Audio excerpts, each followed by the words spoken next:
الزام ہے قتل کی دھمکیاں، گستاخ اور جو فحش گالیاں دی جا رہی ہیں۔ موت زندگی اللہ کے ہاتھ میں،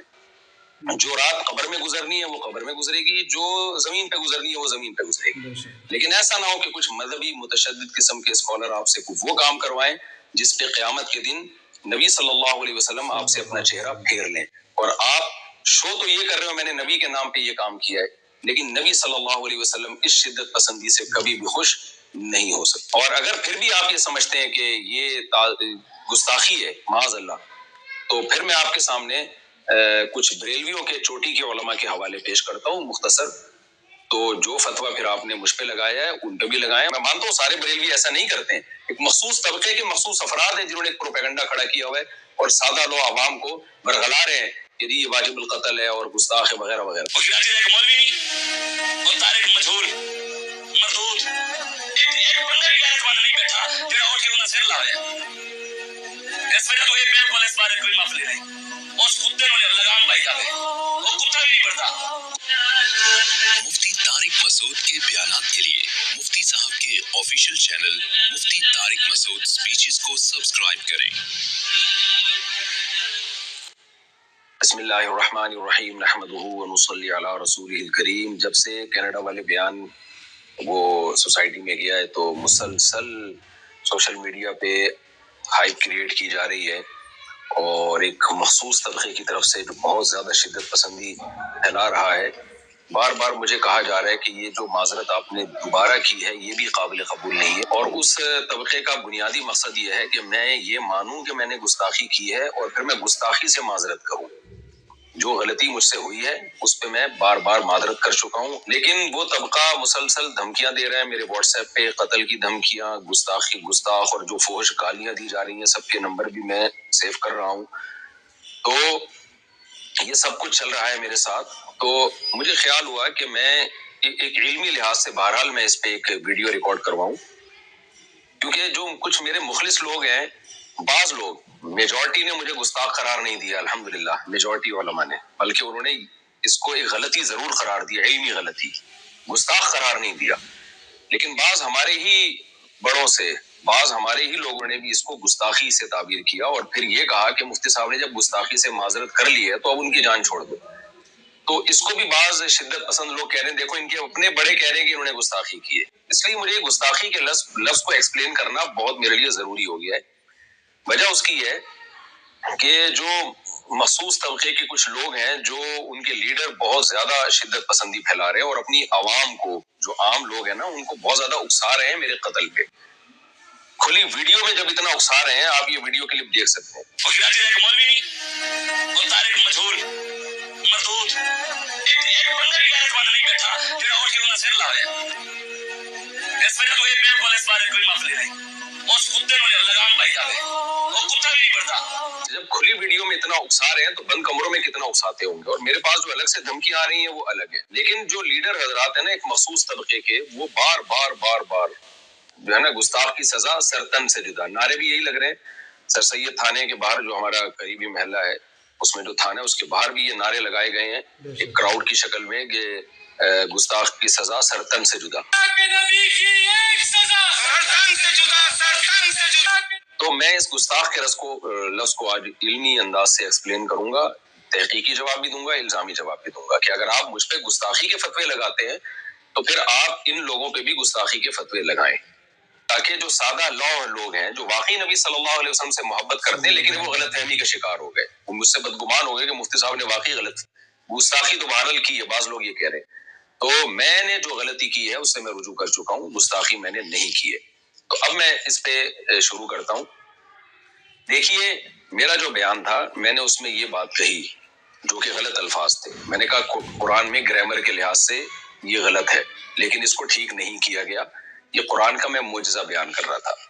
کہ جو گرامر کے لحاظ سے مسٹیک ہوئی وہ باقی رکھی گئی، لیکن بیان کے دوران ہی مجھے خیال ہوا کہ یہ لفظ جو تعبیر ہے، جو الفاظ ہے میرے منہ سے غلط نکل گئے۔ وجہ اس کی یہ ہے کہ قرآن پہلے ہے، گرامر کے اصول بعد میں وضع کیے گئے ہیں، گرامر قرآن کو دیکھ کے لکھی گئی ہے، نہ کہ قرآن گرامر کا محتاج ہے۔ یہ ایک ایسی حقیقت ہے جس کو میں اپنے لیکچروں میں پہلے بیان کر چکا ہوں، کئی بار بیان کر چکا ہوں کہ زبان گرامر کی محتاج نہیں ہوتی، گرامر زبان کی محتاج ہوتی ہے۔ مجھے بیان کے دوران ہی اندازہ ہو گیا کہ یہ الفاظ میری زبان سے غلط نکلے،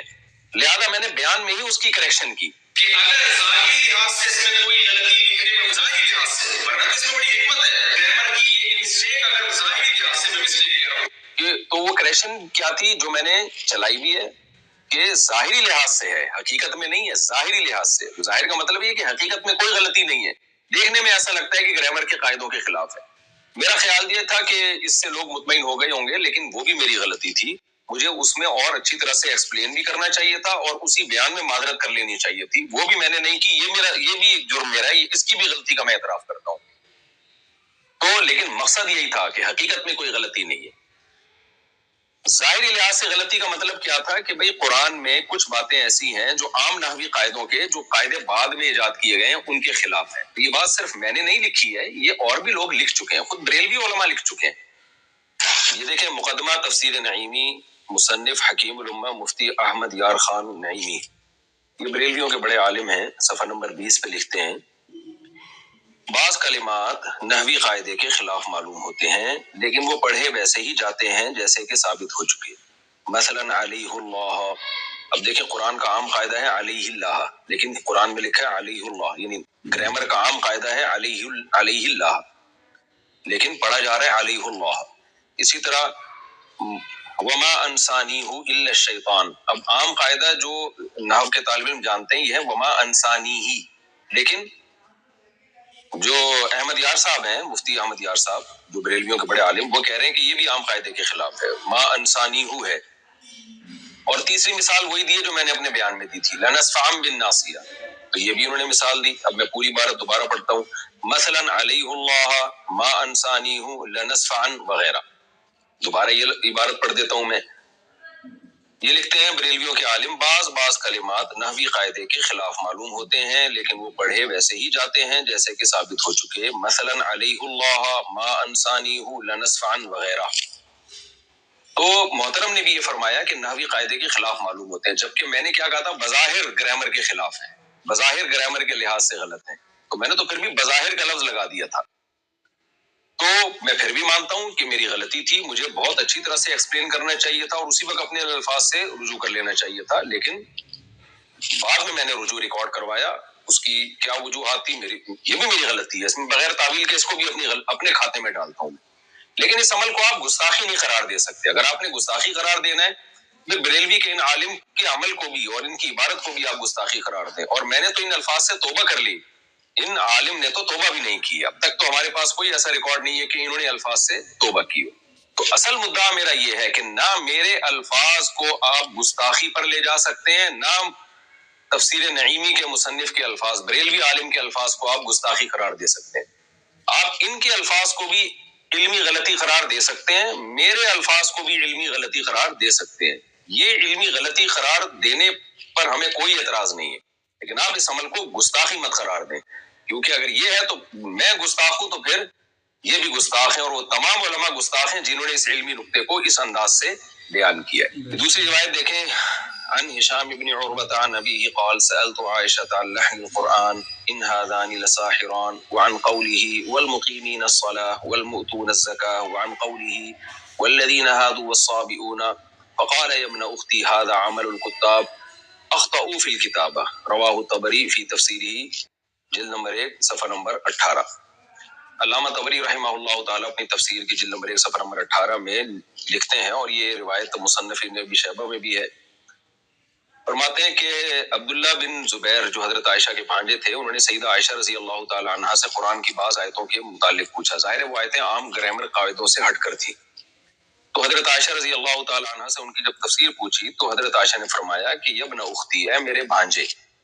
ھذا عمل الکتاب اخطئوا فی الکتابہ، یہ کاتبوں کا عمل ہے جنہوں نے کتابت میں خطا کی ہے۔ تو یہاں بھی سیدہ عائشہ کا مطلب، خطا کا مطلب یہ نہیں ہے کہ سچی مچی میں غلطی کی ہے، وہ خطا یہ بیان کرنے کے لیے بتا رہی ہیں کہ یہ جو عام قاعدے جو گرامر کے اصول کیے گئے ہیں، یہ عام قاعدوں سے ہٹ کر انہوں نے اس کو لکھا ہے، جمہور حضرات نے یہی مفہوم بیان کیا ہے اس کا۔ تو یہاں بھی میں یہ کہوں گا کہ کیا آپ سیدہ عائشہ کو بھی معاف نہیں کرو گے؟ آپ یہ کہو گے انہوں نے معاذ اللہ دعویٰ کیا کہ قرآن میں تحریف ہوئی ہے، قرآن کو غلط لکھا گیا ہے اور قرآن کی کتابت کے طریقے غلط تھے، یا علامہ طبری جو بڑے مفسر ہیں، جن کو دیوبندی بھی مانتے ہیں، بریلوی بھی مانتے ہیں، اہل حدیث بھی بہت بڑا مفسر مانتے ہیں، آپ ان کو گستاخ قرار دیں گے کہ انہوں نے سیدہ عائشہ کا یہ قول نقل کیا اور پھر سیدہ عائشہ کو گستاخ نہیں، کیونکہ آپ لوگ تو کہتے ہیں گستاخ کو گستاخ قرار نہ دینا بھی گستاخی ہے، تو کیا ہے معاذ اللہ معاذ اللہ آپ ان سب کو گستاخ قرار دیں گے؟ ظاہر ہے آپ یہ کہیں گے کہ ایک چیز ہے جس کو یہ اپنے الفاظ میں بیان کر رہے ہیں، اور پھر میں بار بار بتاؤں یہ سب کا امت کا اتفاق ہے، میں مفسرین کے حوالے بھی دے سکتا ہوں اور میرے پرانے بیانات بھی مل جائیں گے اس پر، کہ گرامر قرآن کی محتاج ہے، قرآن گرامر کا محتاج نہیں ہے۔ اس زمانے میں عربی کے قواعد و ضوابط منضبط نہیں کیے گئے تھے، گرامر کو بعد میں وضع کیا گیا ہے، تو جو اکثر قاعدے اور کلیے جو انہوں نے وضع کیے ہیں تو قرآن کی بعض آیتیں ان اکثر قاعدوں پر منطبق نہیں ہوتی تھی، لیکن ان کی بھی بہت سے حضرات نے تعویل کی ہے، جیسے لنسفام من ناسیہ میں عین کے بعد جو نون آ رہا ہے، تو نون میں بہت سے حضرات نے کہا ہے کہ یہ گرامر کے قاعدوں کے مطابق ہے، یہ گرامر کے قاعدے کے خلاف بھی نہیں ہے، مطابق اس لیے کہ یہ جو نون تاکید ہے نا، اس کو الف کے ساتھ بھی لکھا جاتا ہے، اس کی کچھ مثالیں بھی دی ہیں، تو یہ دونوں اقوال علماء میں پہلے سے چل رہے ہیں۔ کسی نے کہا کہ بعد میں جو قواعد و ضوابط وضع کیے گئے بہت ساری چیزیں اس قاعدے پہ منطبق نہیں بیٹھتی، تو کوئی بات نہیں، اس سے قرآن کا غلط ہونا ثابت نہیں ہوتا، وجہ اس کی گرامر تو بعد میں آئی ہے، اور بعض نے کہا نہیں بھائی گرامر جو اس دور میں گرامر تھی جو اصل ہے اس کے، اور اس کے شواہد بھی پیش کیے، انہوں نے دلائل بھی پیش کیے کہ اس کے مطابق یہ گرامر کے بھی اہم